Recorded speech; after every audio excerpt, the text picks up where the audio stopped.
We're talking about in the middle of the night, and then someone decides to go get a weapon. And that's when things really go south. What really happened on that fatal night? Did they identify themselves? Did they yell out, police?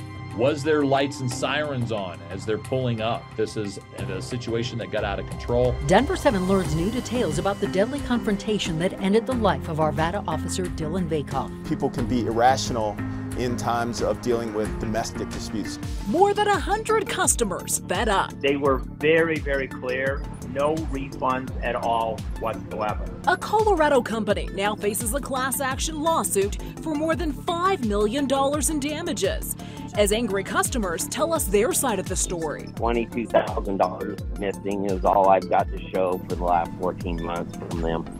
And it wasn't pretty, but the Broncos got the win. The team keeping their heads high, knowing they have plenty of kinks to work out.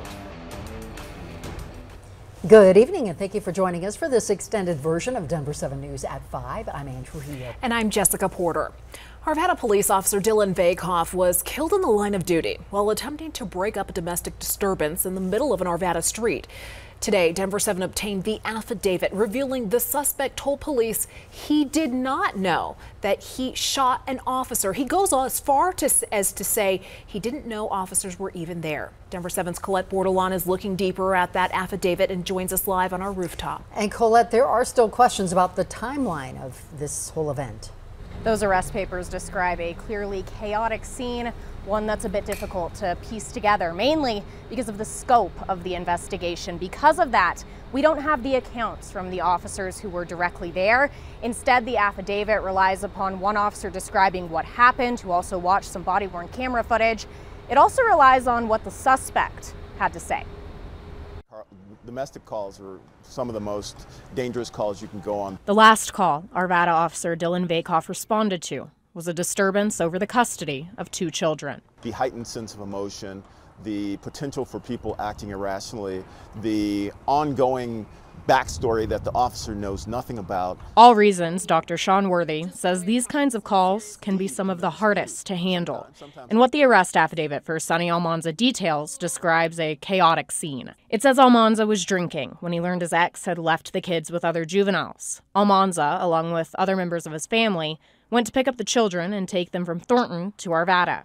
That's where the crime tape was the next morning. Apparently, when Almanza arrived, members of his ex's family began fighting his family in the street. We have this confrontation, and then someone decides to go get a weapon.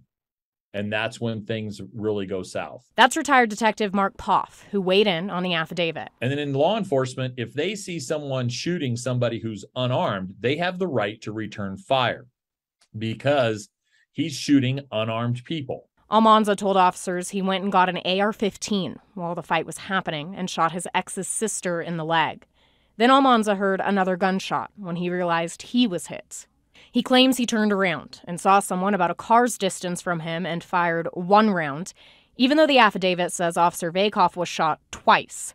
Almanza says he didn't realize he shot an officer until they hit the ground. In this situation, it appears from reading the affidavit that this officer did absolutely nothing wrong. And I do have the question of who fired first. Even though Almanza claims he didn't know officers were there, experts say they typically announce themselves when at a scene, something body camera footage should show when released. Arrest papers say because of the investigation, the officers who were there haven't been interviewed yet. It also says it's unknown right now if they returned fire. We have reached out to Arvada police to see when they can clarify some of those details. Live this afternoon, Colette Bordelon, Denver 7. Okay, we'll be interested to see what those show. Thank you, Colette. And the FBI keeps track of law enforcement officer deaths. I looked into the data, and now we are on track to hit last year's numbers. As of last week, 49 officers have been killed at the scene of a crime in the U.S. this year. 8 were the victims of an unprovoked attack. Firearms were used nearly 90% of the time. In the case of Officer Dylan Vakoff, the report shows that he was responding to a domestic dispute call. Looking deeper tonight, the National Domestic Violence Hotline has been a life source for the past 25 years in providing victims help they need. In the past 5 years, the hotline says calls to the center have increased by 43%. The hotline is open 24 hours a day, 7 days a week, 365 days a year. And that number is up on your screen right now. You can call, text, or even chat online with a hotline representative anytime. Flight attendants for United and Southwest Airlines are picketing over better working conditions at DIA tomorrow. The union representing flight attendants wants a new contract, citing delays from Southwest that is preventing necessary changes to improve working conditions. The flight attendants are asking for higher pay, more control over their personal schedules, and better benefits. The White House wants to make the travel industry more transparent about possible fees. President Joe Biden is proposing a new rule that would make travel sites and airlines be more upfront the first time an airfare is displayed. Those additional fees include bags, cancellations, and flight changes. Colorado will not be able to sue 4 executives behind the e-cigarette company Juul. Now today, the state Supreme Court announced those 4 executives could not be liable for the company's alleged deceptive marketing practices to teens and young adults. The state's lawsuit against Juul as a company is still moving forward. All right, well, the good news is the Broncos have a winning record, but their win against the 49ers last night was not pretty. A little tough to watch. Denver 7 sports director Lionel Bienvenu is here. And Lionel, the win moves the Broncos into a tie for first place in the AFC West. Yeah, wins count the same, whether they're a beautiful 50-7 blowout or an ugly 11-10 squeaker. The end result is it's Victory Monday, and that's what we have here. Broncos beat the Niners last night for their second victory in a row. But yeah, Russell Wilson and the offense, hard to watch for 3 quarters. 8 3-and-outs, a punting masterpiece.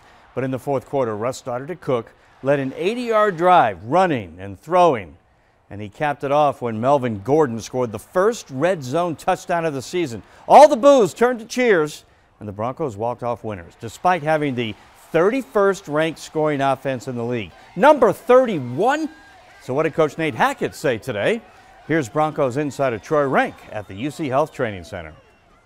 I can tell you a teleprompter can be your friend. It keeps you on time, keeps you from going off the rails. That's how I would describe Russell Wilson in this new Nathaniel Hackett offense. He is staying within the system. Let's be honest, sometimes Russell needs to go off script. We saw him do that against the Niners, hinting at what we might see moving forward.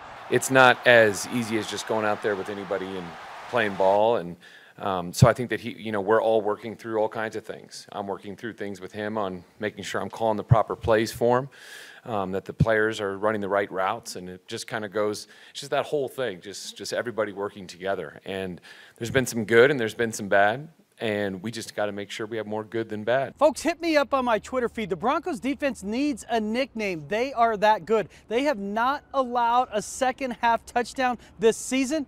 Cornerback Pat Surtain said this defense belongs in the conversation as the league's best. No matter what the score is, always finish, because you never know when the next play gonna come. So we just flew around all around the football game. We just showed out there. So these past few weeks, we showed what we're capable of. Once we fly around to the ball and create turnovers, we were very dominant. It is time to rev up the offense. The Broncos are the only team in the NFL that have yet to score 20 points in a single game. Reporting from UC Health Training Center, Troy Renck, Denver 7. All right, thanks, Troy. Now, we mentioned the defense. No problem so far. They're top 3 in the NFL. They come in at number 2 in points allowed per game, only giving up 12. That's the big stat. You keep the other team from scoring, that's how you win.